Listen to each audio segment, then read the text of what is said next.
சூரா அர்-ராத் அத்தியாயம் 13. மொத்த வசனங்கள் 43. அளவற்ற அருளாளனும் நிகரற்ற அன்புடையோனுமாகிய அல்லாஹுவின் பெயரால். அலிஃப் லாம் மீம் ரா. இவை இவ்வேதத்தின் வசனங்கள். உமது இறைவனிடமிருந்து உமக்கு அருளப்பட்ட உண்மை. எனினும் மனிதர்களில் அதிகமானோர் நம்பிக்கை கொள்ள மாட்டார்கள். நீங்கள் பார்க்கின்ற தூண்களின்றி வானங்களை அல்லாஹுவே உயர்த்தினான். பின்னர் அரிஷின் மீது அமர்ந்தான். சூரியனையும் சந்திரனையும் தன் கட்டுப்பாட்டில் வைத்திருக்கிறான்.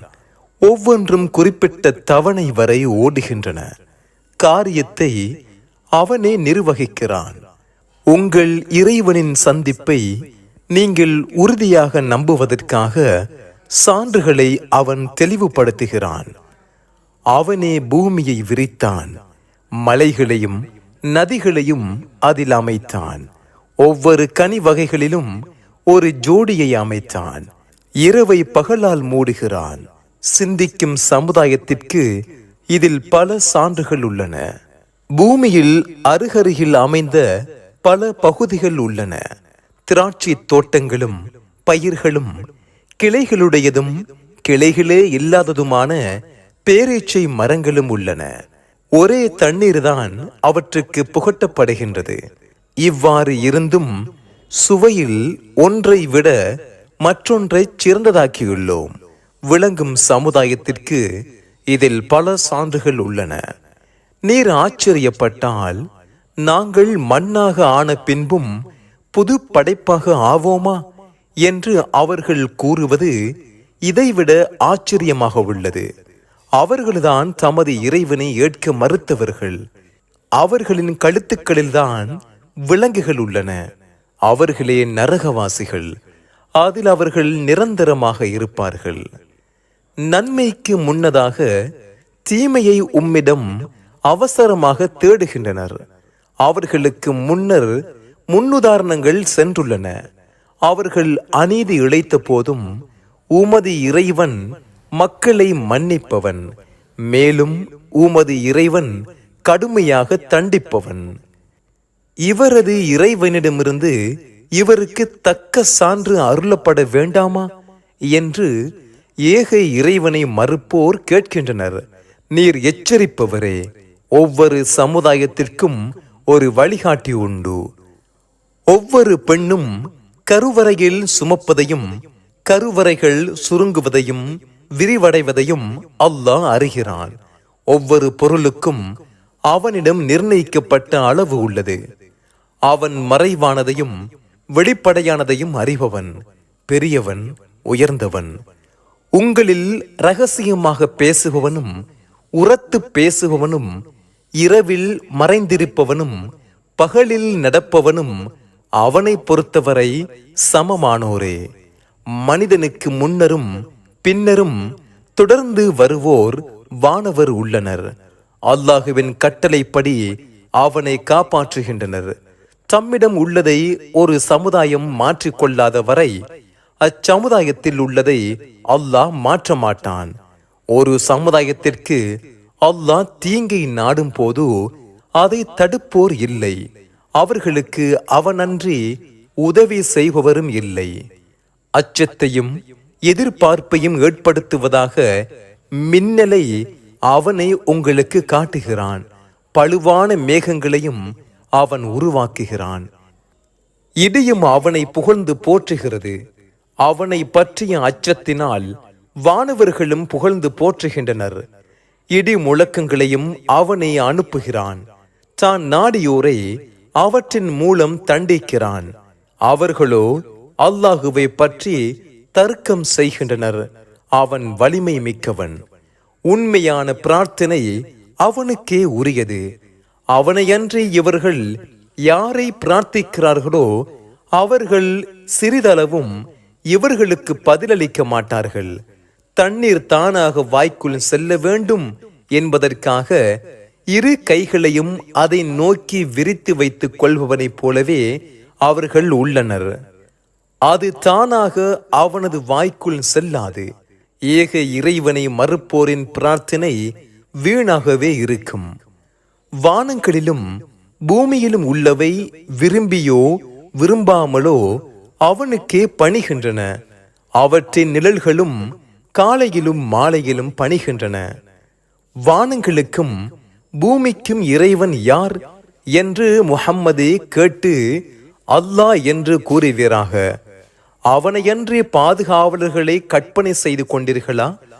அவர்கள் தமக்கே நன்மை செய்யவும் தீமை செய்யவும் ஆற்றல் பெற மாட்டார்கள் என்று கூறுவீராக. குருடனும் பார்வையுள்ளவனும் சமமாவார்களா? இருள்களும் ஒளியும் சமமாகுமா என்று கேட்பீராக. அல்லாஹுவுக்கு நிகரானவர்களை கற்பனை செய்து விட்டார்களா? அவர்கள் அல்லாஹ் படைத்ததை போல் படைத்து அதன் காரணமாக படைத்தது யார் என்று இவர்களுக்கு குழப்பம் ஏற்பட்டு விட்டதா? ஒவ்வொரு பொருளையும் அல்லாஹுவே படைத்தவன், அவன் தனித்தவன், அடக்கி ஆள்பவன் என்று கூறுவீராக. வானத்திலிருந்து அவன் தண்ணீரை இறக்கினான். அது வாய்க்கால்களின் அளவுக்கேற்ப ஓடுகிறது. மிதக்கும் நுரைகளை வெள்ளம் சுமக்கிறது. நகை அல்லது தளவாடம் செய்வதற்காக நெருப்பில் அவர்கள் உருக்குவதிலும் இது போன்ற நுரை ஏற்படுகிறது. இவ்வாறே உண்மைக்கும் பொய்க்கும் அல்லாஹ் உதாரணம் காட்டுகிறான். நுரையோ மறைந்து விடுகின்றது. மனிதர்களுக்கு பயன் தருவது நிலத்தில் தங்கி விடுகிறது. அல்லாஹ் இவ்வாறே உதாரணங்களை கூறுகிறான். தமது இறைவனின் அழைப்பை ஏற்றோருக்கு நற்கூலி உண்டு. அவனது அழைப்பை ஏற்காதோர் பூமியிலுள்ள அனைத்தும் அது போன்ற இன்னொரு மடங்கும் தமக்கு உரியதாக இருந்தாலும் அதை ஈடாக கொடுத்து விடுவார்கள். அவர்களுக்கு கடுமையான விசாரணை உண்டு. அவர்களின் தங்குமிடம் நரகம், அது மிக கெட்ட தங்குமிடம். உமது இறைவனிடமிருந்து அருளப்பட்டது உண்மையே என்று அறிந்திருப்பவர் குருடரை போல் ஆவாரா? அறிவுடையோரே படிப்பினை பெறுவார்கள். அவர்கள் அல்லாஹுவின் உடன்படிக்கையை நிறைவேற்றுவார்கள். உடன்படிக்கையை முறிக்க மாட்டார்கள். இணைக்கப்பட வேண்டும் என அல்லாஹ் கட்டளையிட்டவற்றை உறவினரை இணைத்துக் கொள்வார்கள். தமது இறைவனுக்கு அஞ்சுவார்கள். கடுமையான விசாரணைக்கும் அஞ்சுவார்கள். அவர்கள் தமது இறைவனின் திருப்தியை நாடி பொறுமையை மேற்கொள்வார்கள். தொழுகையை நிலைநாட்டுவார்கள். நாம் அவர்களுக்கு வழங்கியதிலிருந்து இரகசியமாகவும் வெளிப்படையாகவும் நல்வழியில் செலவிடுவார்கள். நன்மை மூலம் தீமையை தடுப்பார்கள். அவர்களுக்கே அவ்வுலகின் நல்ல முடிவு உண்டு. அவர்களும் அவர்களின் பெற்றோர், மனைவியர் மற்றும் சந்ததிகளில் நல்லோரும் நிலையான சொர்க்கச் சோலைகளில் நுழைவார்கள். வானவர்கள் ஒவ்வொரு வாசல் வழியாகவும் அவர்களிடம் வருவார்கள். நீங்கள் பொறுமையாக இருந்ததால் உங்களுக்கு சலாம் உண்டாகட்டும். இவ்வுலகின் தீர்ப்பு உங்களுக்கு நல்லதாக உள்ளது என்று வானவர்கள் கூறுவார்கள்.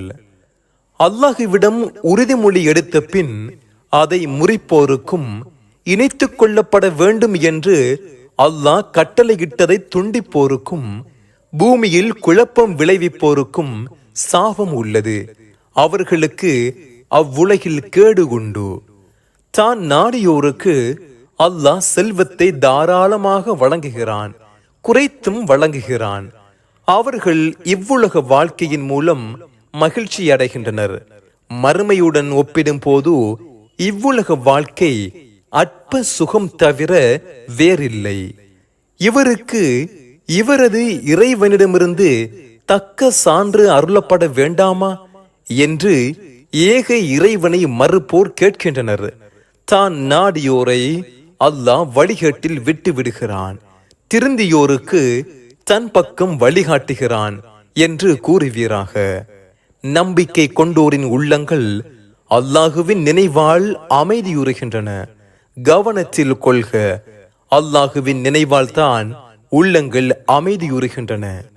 நம்பிக்கை கொண்டு நல்லறங்கள் செய்தோருக்கு நல்வாழ்வும் அழகிய தங்குமிடமும் உண்டு. முஹம்மதே, உமக்கு நாம் தூது செய்தி அறிவித்ததை அவர்களுக்கு நீர் கூறுவதற்காக இவ்வாறே உம்மை ஒரு சமுதாயத்திற்கு அனுப்பியுள்ளோம். இதற்கு முன் பல சமுதாயங்கள் சென்று விட்டன. அவர்கள் அளவற்ற அருளாளனை ஏற்க மறுக்கின்றனர். அவனே எனது இறைவன், அவனை தவிர வணக்கத்திற்குரியவன் யாருமில்லை. அவனையே சார்ந்துள்ளேன், அவனை நோக்கியே என் மீளுதலும் உள்ளது என்று கூறுவீராக. குர்ஆன் மூலம் மலைகள் பெயர்க்கப்பட்டாலும் அல்லது நிலப்பரப்பு துண்டு துண்டாக்கப்பட்டாலும் அல்லது அதன் மூலம் இறந்தவர்களுடன் பேசப்பட்டாலும் அவர்கள் நம்ப மாட்டார்கள். அதிகாரம் யாவும் அல்லாஹுவுக்கே உரியது. அல்லாஹ் நாடியிருந்தால் மனிதர்கள் அனைவருக்கும் நேர்வழி காட்டியிருப்பான் என்பதை நம்பிக்கை கொண்டோர் அறியவில்லையா? ஏக இறைவனை மறுப்போரின் செயல் காரணமாக அல்லாஹுவின் கட்டளை வரும் வரை அவர்களை திடுக்கிடும் நிகழ்ச்சி பிடித்து கொண்டே இருக்கும், அல்லது அவர்களின் ஊருக்கு அருகில் இறங்கும். அல்லாஹ் வாக்கு மீற மாட்டான். முஹம்மதே, உமக்கு முன் தூதர்கள் கேலி செய்யப்பட்டனர். அப்போது என்னை மறுப்போருக்கு அவகாசம் அளித்தேன், பின்னர் அவர்களை பிடித்தேன். எனது வேதனை எவ்வாறு இருந்தது என்று கவனிப்பீராக. ஒவ்வொருவரும் செய்பவற்றை அல்லாஹ் கண்காணிப்பவனாக இருக்க அவர்கள் அவனுக்கு இணை கற்பிக்கிறார்களா? அவர்களை பற்றி விளக்குங்கள் என்று கூறுவீராக. பூமியில் அவனுக்கு தெரியாததை அவனுக்கு அறிவிக்கிறீர்களா அல்லது வெறும் வார்த்தைகளா? ஏக இறைவனை மறுப்போரின் சூழ்ச்சி அவர்களுக்கு அழகாக்கப்பட்டுள்ளது. அவர்கள் நல்வழியிலிருந்து தடுக்கப்பட்டு விட்டனர். அல்லாஹ் யாரை வழிகாட்டில் விட்டு விடுகிறானோ அவருக்கு வழிகாட்டுபவன் இல்லை.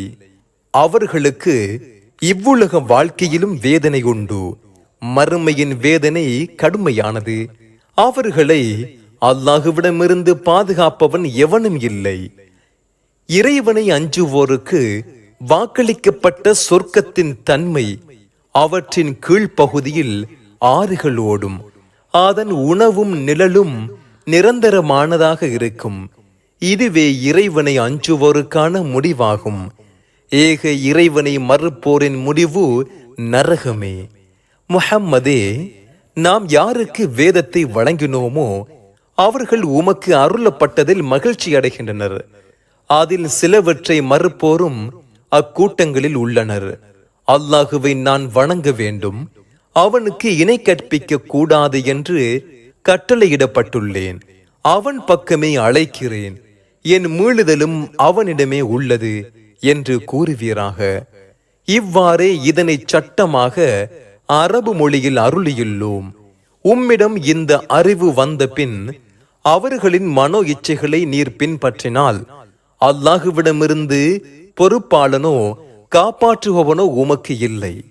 உமக்கு முன் தூதர்களை அனுப்பினோம், அவர்களுக்கு மனைவியரையும் மக்களையும் ஏற்படுத்தினோம். எந்த ஒரு தூதரும் அல்லாஹுவின் விருப்பமின்றி எந்த அற்புதத்தையும் கொண்டு வர முடியாது. ஒவ்வொரு தவணையும் பதிவு செய்யப்பட்டுள்ளது. அதில் அல்லாஹ் நாடியதை அழிப்பான், நாடியதை அழிக்காது வைப்பான். அவனிடமே தாய் ஏடு உள்ளது. முஹம்மதே, அவர்களுக்கு நாம் எச்சரித்தவற்றில் சிலவற்றை நாம் உமக்கு காட்டினாலோ உம்மை நாம் கைப்பற்றி கொண்டாலோ அதை பற்றி உமக்கென்ன? எடுத்துச் சொல்வதே உமது கடமை, விசாரிப்பது நம்மை சேர்ந்தது. பூமியை அதன் ஓரங்களில் குறைப்பதற்காக நாம் பூமிக்கு வருவதை அவர்கள் காணவில்லையா? அல்லாஹுவே தீர்ப்பளிப்பான். அவனது தீர்ப்பை ஒத்தி வைப்பவர் எவருமில்லை. அவன் விரைந்து விசாரிப்பவன். இவர்களுக்கு முன் சென்றோரும் சூழ்ச்சி செய்தனர். சூழ்ச்சிகள் யாவும் அல்லாஹுவுக்கே உரியன. ஒவ்வொருவரும் செய்வதை அவன் அறிவான். யாருக்கு அவ்வுலகின் நல்ல முடிவு என்பதை ஏக இறைவனை மறுப்போர் அறிந்து கொள்வார்கள்.